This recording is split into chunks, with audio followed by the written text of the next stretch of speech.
Welcome to the Muscle Expert Podcast with Ben Pakulski, one of the world's top professional bodybuilders, an expert on human performance and mindset mastery. Ben dives deep to deliver the strategies of the top experts to upgrade your body, mind, muscle, strength, performance, biochemistry, and how to become the upgraded modern man. Join us on benpakulski.com to learn the cutting-edge techniques to take control of your body, your brain, and create your greatest life. What's up, ladies and gentlemen? Ben Pakulski, Muscle Expert Podcast, and you guys are about to listen to an incredible lady. Dr. Loretta Breuning is going to teach us all about the mammal brain and how to interact with the world. So we are all products of our environment. We're all products of our upbringing. All these little neural networks and little neural pathways that are developed from the meaning that we place on our past. And learning to live your greatest life in the future means starting to pay attention to your past and then how to manipulate it. And Dr. Breuning gives us some really nice insights into how to start the process to start changing your life and changing your brain so you can be happy, you can be confident, you can live your greatest life. And she also talks about some really interesting insights into competition and why it's so essential to us as mammals to need competition. You're going to absolutely love this episode. Enjoy. Hey guys, I interrupt the podcast to bring you a message from our sponsor, ATP Labs, and our featured product of the week is Estro Control, which has quickly become one of our best selling products, both to men and women. Even though it looks pink and you may think it's a predominantly female product, I actually recommend it to a lot of my male clients. We're exposed to so many environmental estrogens, so many xenoestrogens in our drinking water, in plastic bottles, and anything we eat that's plastic can expose our body to potentially dangerous xenoestrogens. And Estro Control is a proven formula to help our body start to eliminate these xenoestrogens. So another way you can do it is with infrared saunas, but I recommend adding Estro Control for anybody who's noticing potentially decreased testosterone ratios, potentially accumulated additional fat around your bottom and your lower half and your thighs. That can often be indicative of elevated estrogen. So if you're someone who experiences some of those symptoms, head over to ATP Lab right now. Check that out. Estro Control is the product. And because you're cool and because I love you, use the code BEN10 and get 10% off. And if you sign up for their VIP newsletter, you will also get free shipping. So that's super cool. 10% and free shipping. Sign up for the newsletter. Back to the episode. Enjoy. You threw out a lot of stuff on your website. So the website is the Mammal Institute. And the website... .org. And throughout the website, you talk a lot about serotonin, you talk a lot about dopamine, you talk about a lot about oxytocin, and how those are influencing people. And I think it'd be a great place to start to give people an idea of what those are. And because some people have a vague idea, but I think it's also misunderstood and misinterpreted in a lot of ways. And certainly the level of knowledge is relatively low in the area. So if you wouldn't mind just walking us through how so well you articulated on the website. It's a pretty clear. If anybody wants a great definition, I'll link to it in the show notes so you can check it out on that website. So if you could help us with that. Yes, sure. So dopamine is something we hear a lot about today, especially in the context of addiction. Once again, we were talking before about my comfort with academic psychology because addiction is now presented in a way that is disempowering, that a person is like a victim of addiction, which I don't think is very helpful in getting people to build new patterns, which is the only solution. So dopamine is the chemical that in today's world, it makes you feel excited that you're about to get a reward. Now, most people don't acknowledge that because it's like, oh, well, that's greedy to care about rewards. But in the state of nature, you had no steady food supply. You had to constantly look for food. So imagine you're looking around the world. Oh, there's something. But you have to make careful decisions because if you run after, let's say you're a lion and you run after a gazelle that you can't catch, you'll soon run out of energy and starve to death. So you have to make careful decisions about which reward to go after. And that's what we're always deciding. And when you see something and you say, I can get that, whatever that is, that's what releases the dopamine. And then you take the first step, it releases your energy. And each time you see yourself getting a step closer, that releases more dopamine. Once you get what you want, forget it. No more dopamine. That's the problem. And then it's metabolized. You feel good for a few minutes. And then you can see like a monkey is digesting a big meal. And then its belly is empty and it needs more dopamine to motivate it to look for more food. And that's how our brain was designed to work. So it doesn't pay to blame society. This is who we are. So moving on to serotonin, giving our listeners a little bit better understanding of serotonin. So my first book was about this. It's called I Mammal, How to Make Peace with the Animal Urge for Social Power. Yes. And in the description of the book, I give some synonyms that will help. Ego, pride, assertiveness, self-confidence, self-esteem, feeling special, feeling important, one-up. So you can see that this is going on every minute among everybody. But when other people do it, it bugs you. But when you do it, you feel like you're only trying to survive. And I really recommend all these nature videos where they show you how that's happening among animals, to just be less, not be so sensitive about it, and to just say that natural selection built a brain that seeks the one-up position because it promotes your genes. And you can also see how pushing your kids into the one-up position becomes part of this mammalian impulse. I love it. One of my favorite things that you spoke about on the site was cortisol, and your body's emergency alarm, triggered by pain, anticipation of pain. Tell me about that.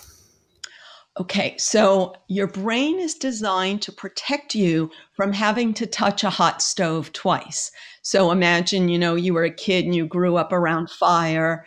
You never needed to touch it more than once because pain is a huge surge of cortisol that paves a pathway that starts turning on more cortisol the next time you see something different. The next time you see something similar. Similar, yeah. Similar. So in the safe-ish world we have today, which is hard for people to believe, we don't have a lot of pain. So social pain is what preoccupies us. So what is social pain? So in the animal world, you needed a group for safety from predators. And that's the oxytocin feeling. We could talk about that next. Mm-hmm. So if I'm separated from the group, then I'm the one that's going to be eaten by a predator. So the brain evolved to motivate you to avoid anything that looks unsafe by turning on the bad feeling. And if you don't risk being eaten by a predator, then being cast out of the group increases the risk. And so that's why, if somebody raises one eyebrow at you and you say, they don't like me, they're judging me, your cortisol turns on and you get this predator threat feeling from minutia. And you're doing that to yourself, and you can stop because it was a learned pattern and you can learn a new pattern. How do we learn that? So, most people, obviously, you talked about our childhood. We're probably framing it on something that's happened in our childhood, on some meaning we've placed on an event in our childhood. But how do we start the process of overcoming that? So it's good to imagine that when you're a child, so we're all born with billions of neurons, but no connections between them. So those connections build very easily when you're young, and any connections you build get myelinated, which means, and you probably know in your field, whatever field you're in, somebody who learns when they're young builds myelinated pathways that are superhighways in your brain where electricity, it's like an insulated wire is much more efficient than an uninsulated wire. Right. Once you get past puberty, your myelin is only down to replacement level. So you don't build new superhighways in your brain. So what it takes is repetition. And this is not what anybody wants to hear, but it would be, for example, that you take that thing that scares you. Like, let's say, going to somebody who you feel judged by and saying, I have a good idea. And then maybe you think, oh, you're getting a bad reaction from them. But if you do that every day and you say to yourself, they're not dissing me, they're just repeating their old pathways, and I'm perfectly safe whether I get their approval or not. I can have a full life by taking steps toward meeting my needs regardless of them. And not saying that with anger, but saying that with serotonin, with confidence in your own skills. So if you do that every day for 45 days, you'll build a new pathway, but you're not going to love doing it. I love that. And I was going to bring that up. As you said, skill acquisition takes 45 days. Now, is that the type of thing where it's, getting into the actual neurochemistry of it? Is that something that just has to be the cognitive thought process needs to be congruent for 45 days, or does there need to be some type of physical action taken? Like walking me down the path of the actual neurochemical process to reform these myelinated pathways. Is it just as simple as like, I need to have the same mindset? Yes. First, when I say, I don't want to say reform because they never formed in the first place. Right. And I just really want to emphasize that it's not like anything's wrong with you. And that idea is now being peddled that something is wrong with you because that's how they can charge it to your medical insurance. Right. But nothing is wrong with you. Don't believe that there are other people who have these perfect brains and life comes easy to them. It's not easy for anybody. We're all in the same. So how do you do it? It helps to think, as you probably have heard, that every neuron has a space between the neurons around it. Yep. And you can only have a new thought if you can get electricity down that neuron and jump to the next one. So the way I think about it, it's like you have a jungle of neurons, and imagine if you're actually in a jungle and there is one paved road through the Amazon, but that paved road goes to a disgusting city and you want to go to some beautiful place. So you have to carve a new trail through the jungle. And that is so hard. It takes so much labor to just go one step. And once you carve a new trail and you go back there the next day, then it's overgrown and all your work was for nothing. But if you travel the exact same trail every day, then a pathway will establish. But it's that same trail, which is why I suggest, carefully design that one positive new thought or behavior. And as you said, if you combine a thought and an action, maybe it'll help you, but define it carefully so that you can repeat it every day to build that pathway. Define it in a positive way. So you can't say, I don't want to smoke, because that's a negative and that will just make you think of smoking. Right. So think of, what do I want to do in that moment when I wanted a cigarette?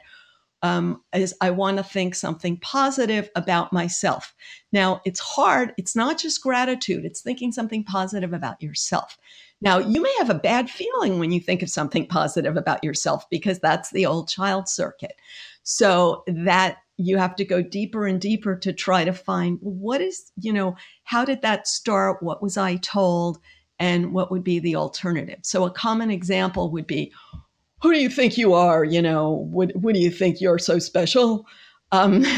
So the alternative to that is, it's natural for me to seek steps toward meeting my needs. That's what everyone else is doing. Now, you may have been told that you're not supposed to help yourself. You're supposed to help others. Again, that's like another whole book. But the idea is you can help others, but you have to help yourself first. And helping others doesn't always help because they are responsible for their choices and you can't control their brain. So you're respecting them for their brain power, and you deserve that respect for your brain power. Now, is this, looking at this neurochemically, is this primarily serotonin? Is this acetylcholine involved? And is it as simple as just, I want to think about this and create it, associating it with something that feels good about me? Or is there deeper levels? Is it like, some people say you need some type of incantation, you need some type of articulation that allows you to trigger it? Because I'm going to guess a lot of people are going to have a hard time carving time in their day to make 45 days happen in a row. What is your recommendation as far as like actually adhering to that 45-day process? Okay. I I recognize all of those other strategies that you mentioned, and if they're already working for someone, great. So what I'm thinking is 3 minutes a day. Design a practice that you could do in 1 minute and repeat it 3 times a day. Okay. So that would be time everyone could have. However, the reason people don't do it is because you may be triggering upsetting feelings when you do that 1 minute because you're going into that, all that drama. I'll just give you a simple example. If you grew up around a parent who was very unhappy, then it wires you to take on their pain. And then you're like a evil, disloyal person if your parent gave you that message. How dare you have a good life when I'm suffering? Just an example. Sure. So who wants to stir up that during the workday? Who wants to stir up that at the beginning of a workout? Who wants to stir up that when you go home and have a uncomfortable family dinner or something? So nobody wants to stir that up. So one idea is, after I do my 1 minute of positive thought, to follow it with something 1 minute that feels good, or 5 minutes that feels good. But when I say something that feels good, I mean that it's not good for you, but you really like it. And that will train your brain to think, anytime I go into this bad feeling, it's going to be followed by a good feeling. It's sort of like the dog hears the bell and expects a steak. So you expect something good to come after your difficult 1 minute, so that you build a positive expectation. Now, you could see why that's why people often grab a candy bar. You know, how can I instantly create a good feeling to disrupt a bad feeling? So I suggest, like, imagining that you have a pantry full of ways of creating a good feeling that are healthy, and that you can go into that pantry and have it filled up in advance. Wonderful. One of the most interesting things to me when I started reading over your stuff is just what you said a few minutes ago, how to make peace with your inner mammal. We wake up in the morning and we live in this society that's extremely reactive. So many people have a hard time being conscious of anything. How do we begin the process of shifting from this inner mammal brain to our, ultimately our forebrain and our cerebral cortex? Okay, well, 2 things. One is we can celebrate how well we're doing so far first, because in most of human history, people did not have the free choice that we have now. They lived in a particular herd. Oh, I didn't do the oxytocin thing. Let me explain that. Herd thinking, herd behavior. So in the animal world, if you leave your herd, you're likely to get killed. So even a lion, who's not going to get killed by a predator, but when a lion catches food, that food will be stolen by a gang of hyenas unless the lion sticks with its pack. So virtually all mammals stick with a group, and they would rather be off with greener pasture because there's so much competition within the group, but they can't leave because of predators. Now, this is how human groups have kept you historically, because they tell you, oh, if you leave us, those predators are going to get you. Now, in the modern world, people leave their family, they leave their religion, they leave their hometown. So that's why this terrible partisan polarizing has been created, because everybody has left their little group. So they need this bigger virtual group to get that oxytocin feeling. But unfortunately, the only way they get it is by hating the other group, which is a disaster, and I hate it. And that's why I wrote the political correctness book. However, so the other thing you said is about how can you be in your cortex. We can't have the illusion that our cortex is running the show. We have 2 brains because we need both. So it's the relationship or the connection between the 2 of them. And I've written a new book about this. It's coming out next year. It's called Tame Your Anxiety. It's the idea that if you have a horse and rider, the horse is blaming the rider is blaming the horse, but it's really the relationship between them. So how can you do that? So there was a great case history about a man who had a severed connection between his 2 brains. And his cortisol was still very intellectual and analytical, but it never arrived at a decision, because the only way you can take a step in this world is when a chemical motivates you. It either motivates you to go toward a reward or retreat to avoid harm, but you need your mammal brain to do that. Otherwise, your human cortex will just analyze everything infinitely, and then you'll end up just repeating what you're already doing. So it's how can you create positive feelings about your new step? So define a new step and then create positive feelings about it by linking it to something positive. Like I said, the idea that it's honorable to meet your own needs because that's the job our brain designed to do. As I meet my own needs, I can try to help others too, but you can't have power over others. You have power over yourself. So you have to focus on stepping toward your own needs. And one of your needs is for acceptance and belonging, but you can't control whether other people accept and belong to, So it's accepting that your brain has these needs, and then you get them for a minute and then you lose them and you have to get them again. And that's who we are. Of the people you get to interact with, what percentage of them would you speculate are conscious of the reality that there is an interaction between this, reactionary mammalian brain and this potentially responsive, evolved brain? Like, do most people, in your best assumption, actually know that these interactions go on? Because obviously, I think awareness would be necessary before they can start to control it, right? Yes, well, so people read my book, Habits of a Happy Brain, Retrain Your Brain to Boost Your Dopamine, Serotonin, Oxytocin, Endorphin. And then they write to me like, wow, I'm so excited. It's like a whole new world. So the first perceiving it and then doing it, it's not always easy to do. But you only need to step toward doing it to start releasing the good feelings, because all it takes is a step closer to trigger the brain's perception that you're on the path to reward.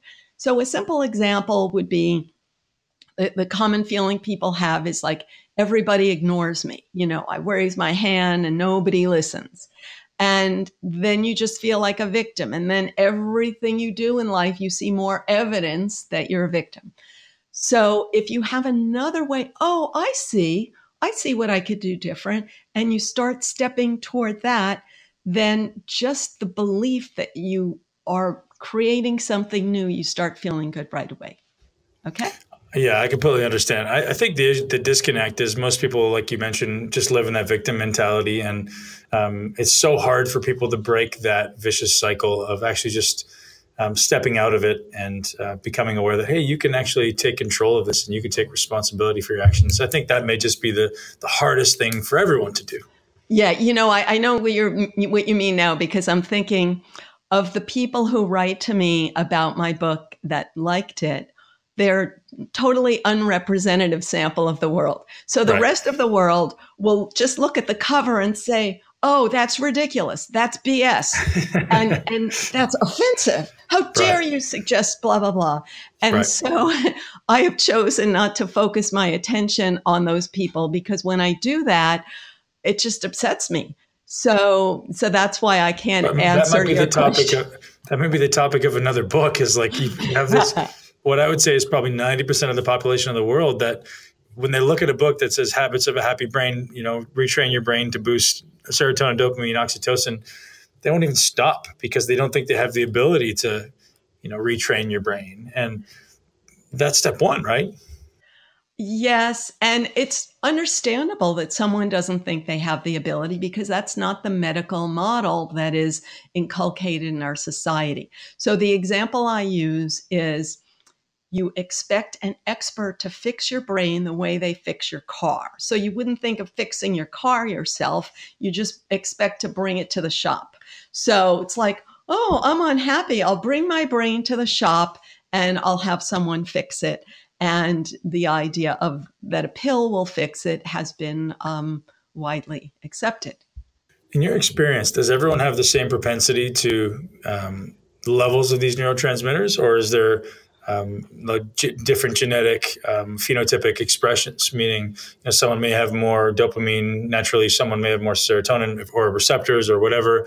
And how would that start to play into someone's predisposition to be able to change their brain? So I understand what you're saying because this is central to the current cultural and medical model, the idea of individual differences. To me, it's just another one of those, it's not my fault. It's not my fault. I'm this type, and the worst example of that to me is when a mother is told that your baby is this type or that type. Oh, it's not my fault that my baby is doing this or that. It's that type. Right. So if I'm like with my mother's group, oh, they'll be furious if I take responsibility for an interaction with my child rather than saying, oh, it's the culture and it's this type. So personal responsibility is out of style this year. However, you're not going to live forever. I'm not going to live forever. So by the time it's back in style, it could be too late for me. So we all have the power to embrace it, despite the fact that you're not going to get any support for this mental model around you. So let's just say there are different types, but to a large extent, they're created from early experience. So which of your books is that in, the concept of personal reality and how to start paying attention to it? Because you're absolutely right. I mean, everyone wants to blame everything outside of themselves, and not even for themselves, but for everyone around them, right? It's, everyone's now blaming Generation X for being lazy and entitled, and all these people who are 20 to 30 years old are just getting, thrown under the bus for being lazy and entitled. I'm like, man, they're just they're a result of their environment, right? Yeah. So which of your books is that in? That one, which one should be reading? Oh, well, I wrote a book called How I Escaped Political Correctness, and You Can Too. Right. So, and that's in there. Not just politics, but it's all of the biology of political correctness and some personal experience of how I had a change of thought process on this and what I did to survive in a world where people are quite polarized. And anyone can take steps to do that, but it is, of course, not easy. But then I also, if you're not ready for that, I wrote a book called The Science of Positivity, Stop Negative Thought Patterns by Changing Your Brain Chemistry. So that's I'm ready for all of them because they all sound absolutely amazing. One more question that I think is extremely important to address is how is the evolution of social media influencing our dopamine life? Well, as you know, that was... well, there's two things. So one is the phone addiction, and the other is the current involvement of social media in political polarizing. So, and then there's also the current, dopamine addiction issue.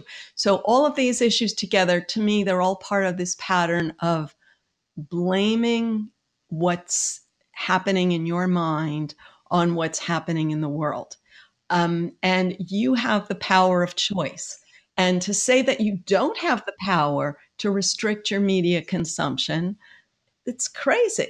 So right. A simple example I use is when people say, you can never have a cookie because if you have a cookie, you'll eat the whole box. So then there is the worldview of, well, it's not my fault I ate the whole box. It's the cookie manufacturers that made them too appealing. And then the other people who say, I will never, ever, ever eat a cookie in my whole life. So right. In between there's like, okay, so what I say is, okay, if they have big cookies, break one in half, wrap half, put it in the freezer. Then the other half, I break that in half and I have half in the morning and half at night. And I have a good life. When anybody can do that. So I don't get these polarized extremes.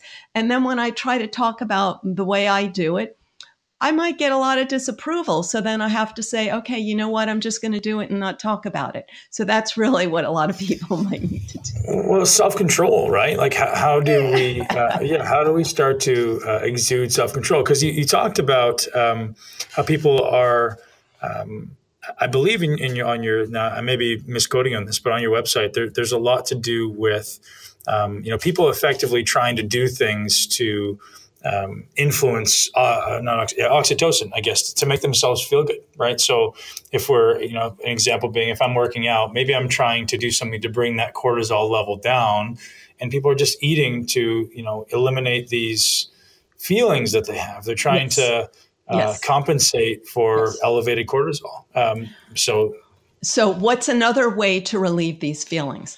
I have to tell you 2 little slice of life examples that showed me when I realized that everybody else has this same, it's really, the word is shame.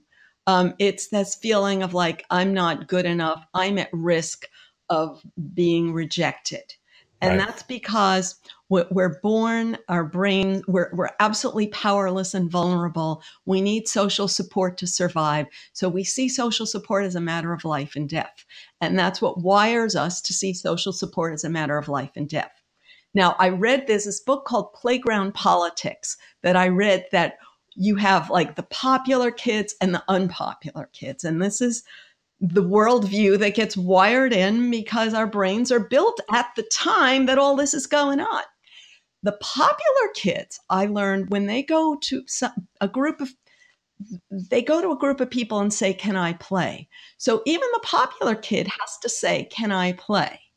And even the popular kid gets rejected 25% of the time. They get accepted a little more often because they learn strategies of how to join in. But partly it's because they just have the confidence to say, can I play, more often. So that was like such a revelation. It's like, oh my God, everybody lives with the same frustration.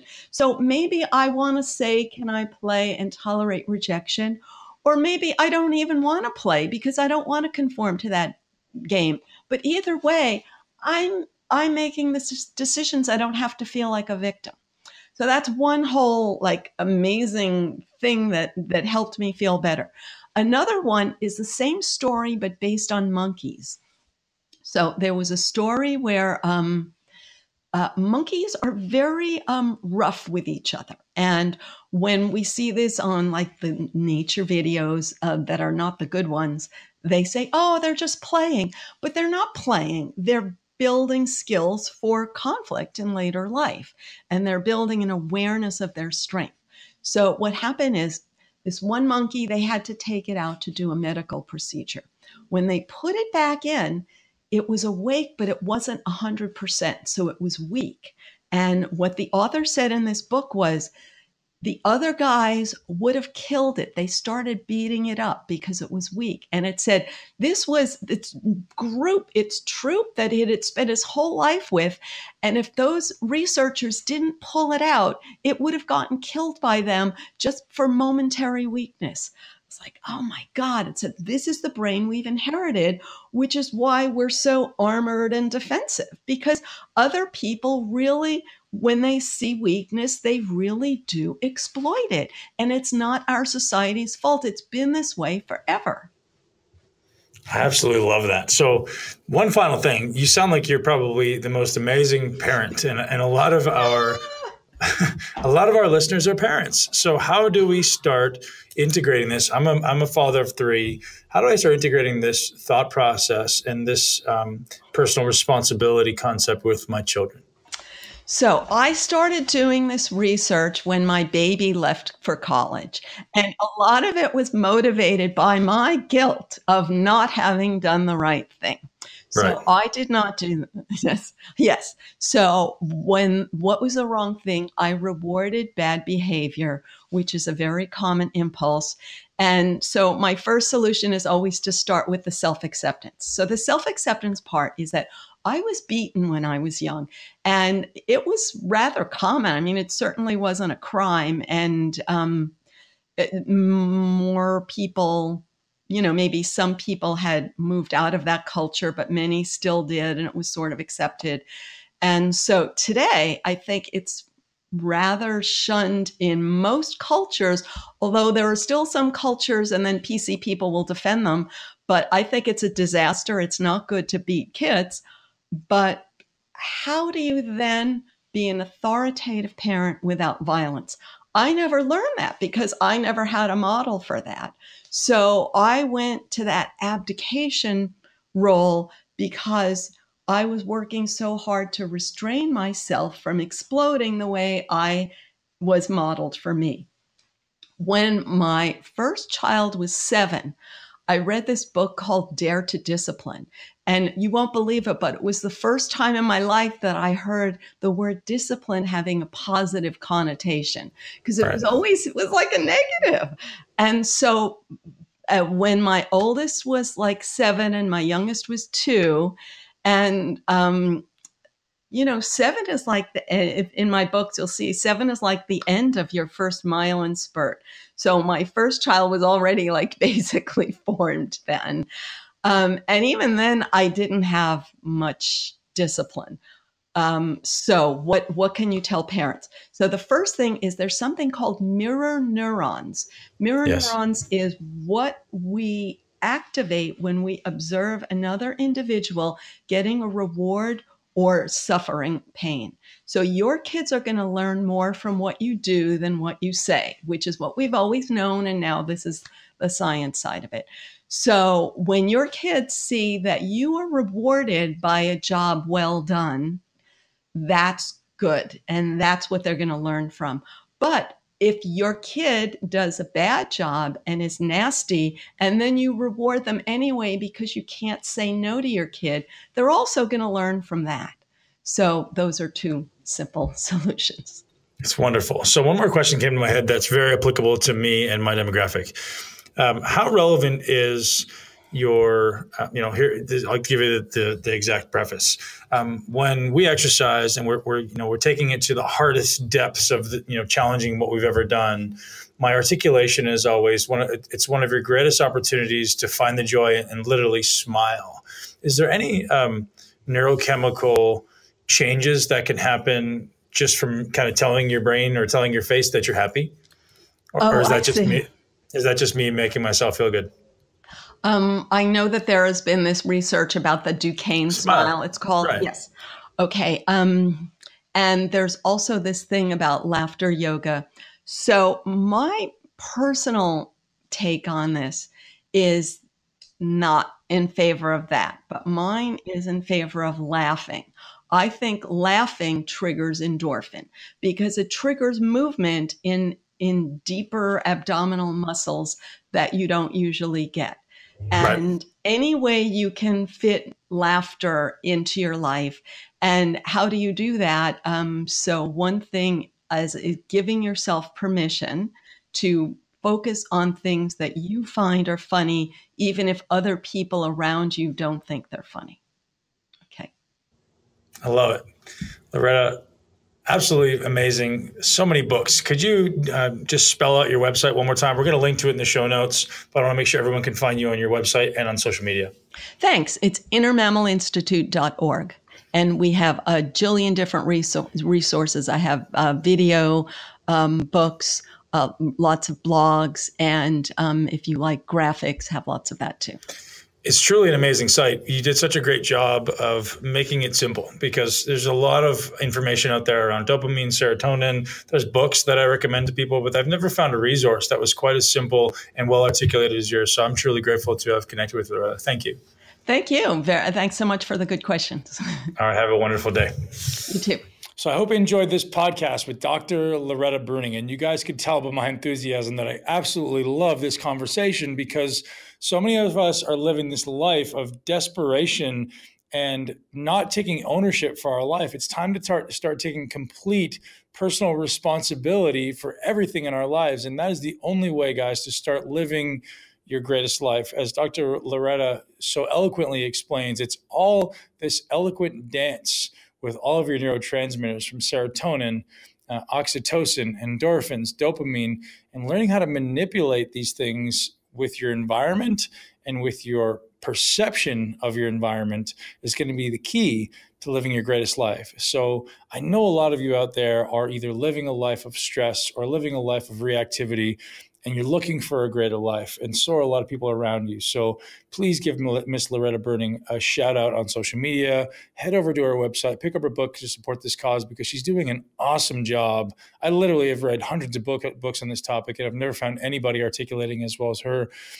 So go back and listen to this podcast again if you think there's something in there that you're going to love. And as always, share it with at least one person.